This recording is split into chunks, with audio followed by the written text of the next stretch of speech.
Ok, súc sấy bằng bồn nọc ní, ngày muốn nhôm ban son giá tha nhôm nâng thọt video pi đặc biệt này cả export video cho mình này tha dương cắt video nó không mà project những vì miền tràn clip chẳng thử thôi nhôm cắt video tại tông bật đập hò này thôi script video còn em muốn nhôm cắt thôi cũng rú rồi chỉ video AI dân tới បងតនដែលឧស្សាហ៍ផាត់មុខទេកូលឹស នេះតើតងនឹងម្ចាស់ script មួយនឹងអញ្ចឹងបន្តមកម្ចាស់ script ការចង់ស្វែងរកសេរ៉ូមដែលល្អប្រើ ចាស់ script ទី2សំឡេងគាត់ផ្សេងអញ្ចឹងទៅដោយសារខ្ញុំធ្វើសំឡេង AI ជាគំរូឲ្យពួកគាត់យកទៅថតចេញជាវីដេអូមែនតែនមកនេះគាត់វីដេអូគំរូឯងឲ្យដឹងថាការលើកដាក់សំឡេងរបស់ AI វាព្រោះមិនហើយយកទៅរៀននិយាយខ្លួនឯងទៅអញ្ចឹងណា ផលមុខច្រើនហើយតែមិន អញ្ចឹងវីដេអូហ្នឹងគឺវាមាន3 4 5 clip ជាប់គ្នាអញ្ចឹងទៅអញ្ចឹងបើសិនឧទាហរណ៍ថាខ្ញុំត្រូវការ render វីដេអូនេះមួយខ្ញុំកាត់ហើយវាមានខុសឆ្គងអីខ្ញុំមកកែវិញអញ្ចឹងទៅឧទាហរណ៍ខ្ញុំកែអក្សរកែអីអញ្ចឹងណា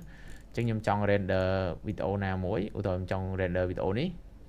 អញ្ចឹងខ្ញុំកែឧទាហរណ៍ខ្ញុំលុបសលេងខាងក្រោមនេះចោល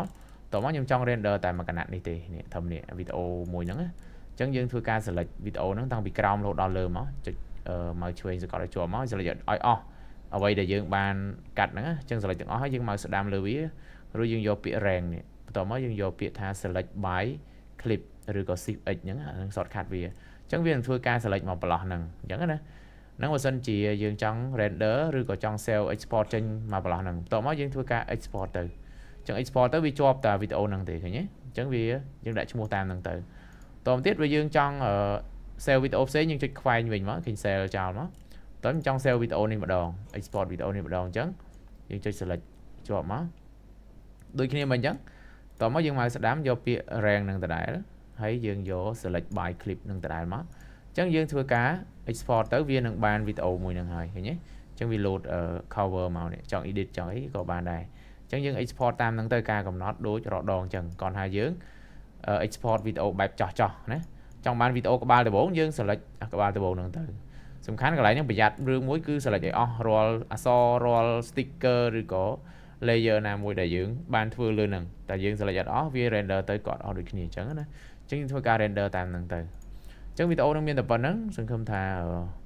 គ្នាយើងអាចនឹងយល់កន្លែងហ្នឹងហើយពេលតនេក្រោយៗខ្ញុំនឹងចេញវីដេអូបន្តទៀតដោយសារតែមួយរយៈនេះរវល់ផងហើយសុខភាពមិនសូវល្អអ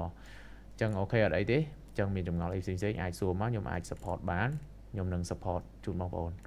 អរគុណច្រើនសម្រាប់ការទស្សនាបាយបាយ